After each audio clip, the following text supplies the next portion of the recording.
Congratulation mister Ram. Thank you. கள்ள மார்க்கெட்காரங்களை பத்தியும் கருப்பு பணம் பதுக்கி வச்சுக்கவங்கள பத்தியும் எழுதி அவங்க முகமுடிகளை கிழிச்சவங்களுக்கு பத்திரிகையாளர்கள் நடத்தும் இந்த பாராட்டு விழாவில் டிவிக்காக ஒரு பேட்டி எடுக்க வந்திருக்கேன். ரொம்ப சந்தோஷம்.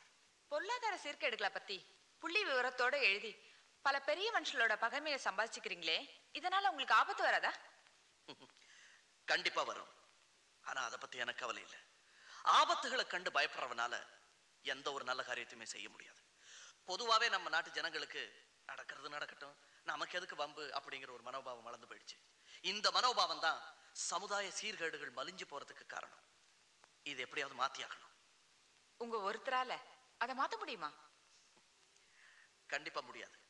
ஆனா நல்ல ஒரு ஆரம்பத்துக்கு நான் காரணமா இருக்கேங்கிற ஆத்ம திருப்தி எனக்கு கிடைக்குது. எனக்கு அதுவே போதும். உங்க வருங்கால திட்டம்?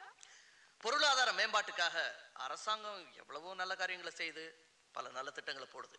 ஆனா அதெல்லாம் பொதுமக்களுக்கு போய் சேராம இடையில சில தரகர்கள் ஏகப்பட்ட தில்லுமுல்லுகள் செஞ்சு பணத்தை கொள்ளையடிக்கிறாங்க. என்ன ஆபத்து வந்தாலும் அதுக்கெல்லாம் பயப்படாம இப்படிப்பட்டவங்களுடைய ஊழல்களை எல்லாம் அம்பலப்படுத்துறது தான் என்னுடைய ஒரே லட்சியம். ராஸ்கல் தொலைச்சிடுறாங்க. ஏப்பா டிவியில வந்த ராமனை சுட்டு உங்க ஆத்திரத்தை தணிச்சுக்கிறீங்க இல்ல? எஸ். 7 வருஷம் என்ன ஜெயில தள்ளி கஷ்டப்பட வச்சான். இப்ப ஓம் பிசினஸ்லயும் குறுக்கறான். ஓம் பிசினஸ் மட்டுமல்ல நரேந்தர், என் கடத்தல் விஷயத்தை பத்திரிகையில எழுதி எனக்கு பல லட்சம் ரூபாய் நஷ்டம் உண்டாக்கிட்டான். என் கான்ட்ராக்ட் பத்தி எழுதி என் பிசினஸை கெடுத்துட்டான். என் பிளாக் மணியை பத்தி எழுதி இன்கம் டாக்ஸ்ல ரைடு பண்ண வச்சுட்டான். ராம நம்ம பத்தி எழுதாம இருக்க ஏதாவது ஒரு வழி பண்ணுங்க நரேந்தர். நான் வேணா 2 லட்சம் ரூபாய் தர்றேன். சேஜி, ராமனே ஒரு பெரிய பணக்காரன். அவன் பத்திரிக்கையில எழுதுறதே புகழுக்காத்தான். சோ அவனை பணம் கொடுத்து சரி கட்ட முடியாது. வேற ஏதாவது ஒரு வழியை யோசிப்போம். அவனையே தீர்த்து கட்டிட்டா அதுக்குள்ள ஏன்பா அவனுக்கு அவ்வளவு பெரிய தண்டனை? முதல்ல அவன் வேலை செய்யற பத்திரிக்கையில அவன் எழுதாம தடுப்போம்.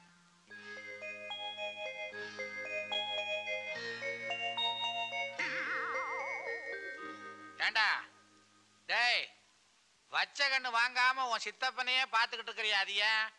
இவருக்கு மட்டும் என்ன மாதிரி பல்லு எடுப்பா இருக்கு, ஆனா அப்பாக்கு தான் பல்லு அழகாவே இல்ல. இருக்காது இருக்காது, நீதான் உன் சித்தப்பனையே உரிச்சுக்கிட்டு வந்திருக்கிறிய. பல்லு சொல்லு மூஞ்சி எல்லாம். அப்ப இவர உனக்கு தெரியுமா? தெரியுமா? பைத்தியக்காரா, இங்கதான் வளர்ந்தாரு. இங்கயா? அங்க இல்ல, இங்க. இவரை வளர்த்ததே நான் தான். அது ஒரு பெரிய காதல் கதை. இப்ப சொன்னாலாம் உனக்கு புரியாது. வயசு வரட்டும். என்ன நீ எதை கேட்டாலும் வயசாகட்டும் இழுத்தடிக்கிற? நீ கேக்குறதெல்லாம் அடல்ஸ் ஒன்லி கேள்வியா இருந்தா அப்படித்தான். அடல்ஸ் ஒன்லினா என்ன? வயசு வந்தவங்களுக்கு மட்டும். அதுக்கு எத்தனை வயசு ஆகணும்? முந்தி எல்லாம் 18 வயசு. இப்ப 10 வயசுல எல்லாம் தெரிஞ்சுக்கிறானுங்களே. இப்ப எனக்கு என்ன வயசு? உனக்கு 5. இன்னும் 5 வருஷம் போகணும். அவ்வளவு வருஷம் ஆகுமா? அதுக்கு நான் என்ன பண்றது? ஹலோ, நான் சாயிப்புள்ள பேசுறேன். கொஞ்சம் இருங்க தம்பி, உங்களுக்கு போன்.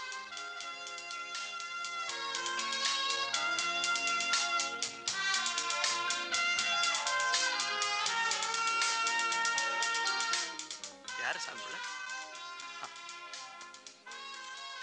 Hello, Raman here. சொல்லு ரமேஷ்.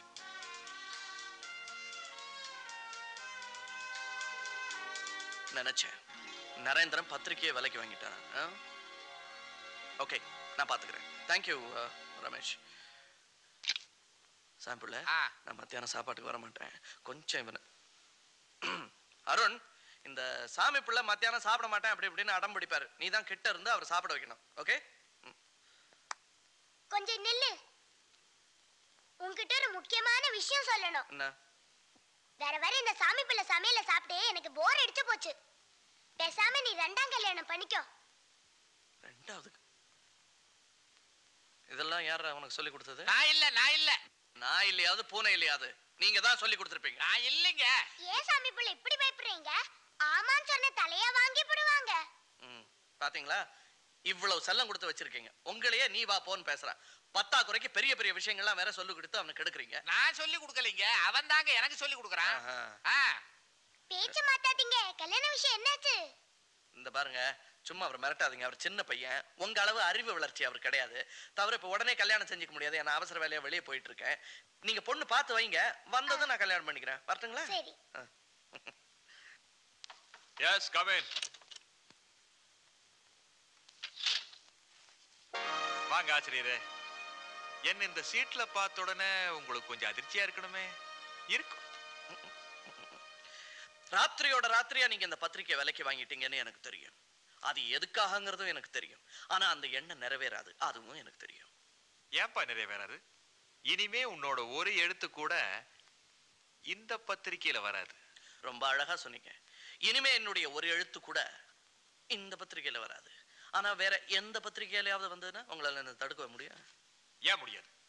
அப்படி தடுத்து நிறுத்தலனா என் பேரை மாத்திக்கிறேன். ப்ராமிஸ்? எஸ். மிஸ்டர் பக்கரிசாமி, நீங்க தானே சொன்னீங்க பத்திரிக்கையில வந்தா பேரை மாத்திக்கிறேன்னு. அப்படி வரப்போற பத்திரிக்கை என்னுடைய சொந்த பத்திரிக்கையா இருந்துச்சுன்னா எஸ், ஒரு சொந்த பத்திரிக்கை ஆரம்பிக்க போறேன். உங்க முகமூடி எல்லாம் கிழிக்க போறேன். என்னுடைய ராஜினாமா. வரேன்.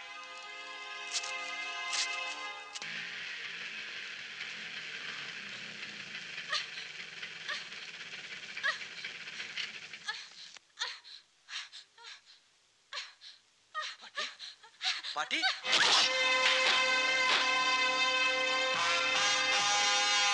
நரேந்திரனுடைய கைக்கூலியா? நேர வர தைரியம் இல்லாம ஆம்பளைக்கு பொம்பளை வேஷம் போட்டு அனுப்பிச்சிருக்கானே. ஒண்ணு வீண் போல. இந்த புடவைய அவனை கட்டிக்க சொல்லுங்க. போட்டப்ப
சார் சார் சார் சார்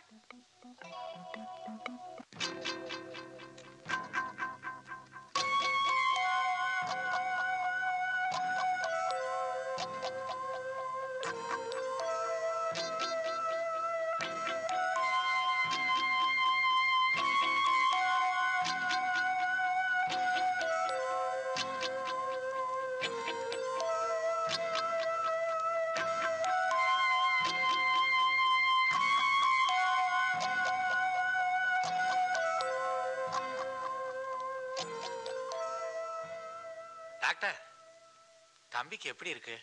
நீங்க அவர் வீட்டு காரியஸ்தன். இவன் அவரோட ஒரே பையன். வேற யாரும் நெருங்கிற உறவினர்கள்? வேற யாரும் கிடையாது. ஏன் அப்படி எல்லாம் கேக்குறீங்க? கவலைப்படாதீங்க, எங்களால ஆன முயற்சிகள்லாம் நாங்க செய்யறோம். கடவுள் இருக்கார்.